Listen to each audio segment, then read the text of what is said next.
Hi friends, in this video we'll cover creating bash script files, which editor to use, setting up permission, few tips when scripting, and examples to increase your productivity.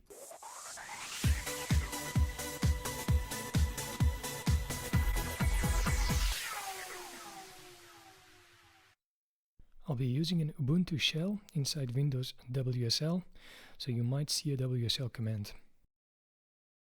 If you plan on creating a bash script consisting of multiple lines, then you need to create a script file. For single line bash scripts, you can simply add them as an alias in your bashrc file, as I showed in the previous video. Before starting with the script file, it's best to cover which editor you're using. I'll be using the command line editor Vim, for which I've also created videos. But you can also use Nano, which is easier to work with. You can also use editors with GUI like Sublime or Visual Studio Code. They should all have syntax highlighting, which is handy to read through the script more easily. In some cases, you'll need to enable the coloring. As I showed in the first video about bash, start by finding your default shell by typing echo $shell. If you want to know how to install or change to other shells, watch my first video about bash. Next, open an empty file with your favorite editor. The file can have the extension .sh, but this is not mandatory because Linux doesn't work with file extensions. File types in Linux are determined by their content. For example, shell scripts all start their first line with a hash or pound symbol and an exclamation point, followed by the shell directory path, which is probably bash or z shell. The pound and exclamation point are also called shebang, which is easier to pronounce. So start the first line with shebang, followed by shell directory path to tell Linux that this is a shell script. Now let's just add a simple echo command to print the text, then save and close the file. Creating a script file is not enough to make it run. We need to change the file permission for this. When we do ls, we can see that the script file we just created has the same permission and syntax coloring as some other text-based files.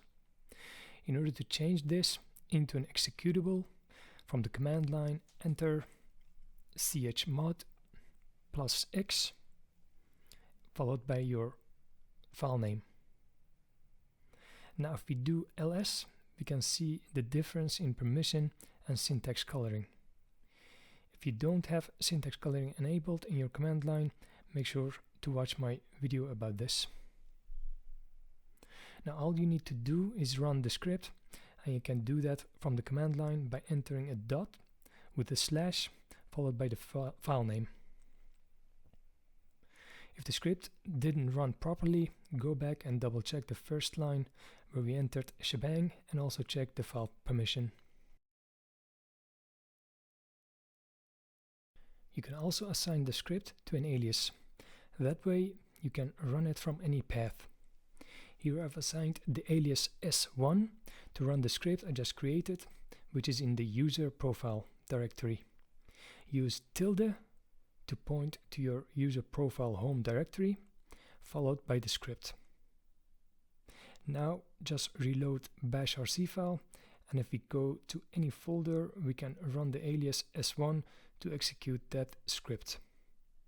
Keep in mind that if you move the script file, the alias will stop functioning. Now let's modify the script we just created by adding arguments. Arguments are values the user enters after running a script, which are saved to variables $1, $2, $3, and so forth. Here we change the echo command so that it prints the text with the two arguments that user provides when running the script. If only one argument is added, it will be assigned to the first argument at $1, and the second will be empty.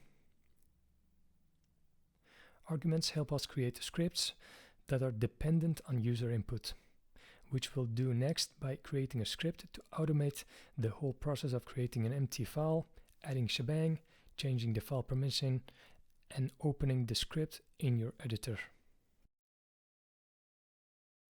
Let's start by creating the script without an argument. Then determine what part is our variable and assign that to an argument. The first line should be clear. We start by telling the system what type of file this is, which is a shell script. I'm using Z shell, but you can change this to bash. The second line echoes the text inside the double quotes and redirects it to a file. Then we modify the permission on the file by making it executable. And finally, we open the file using Vim editor, but you can change this to something else like nano.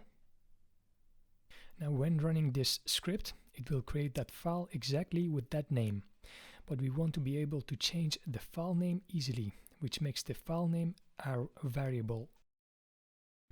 Now we change the script in a way that the file name gets its value from the first argument that the user enters right after the script. Test the script by running it with one argument for a file name. It should create the script with the name that you gave, add shebang, change permissions, and open it in your editor.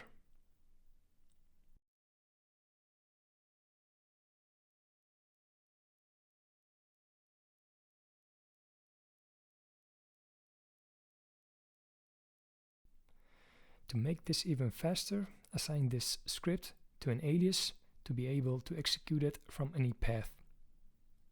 Just reload your bash RC file and then test the alias with an argument.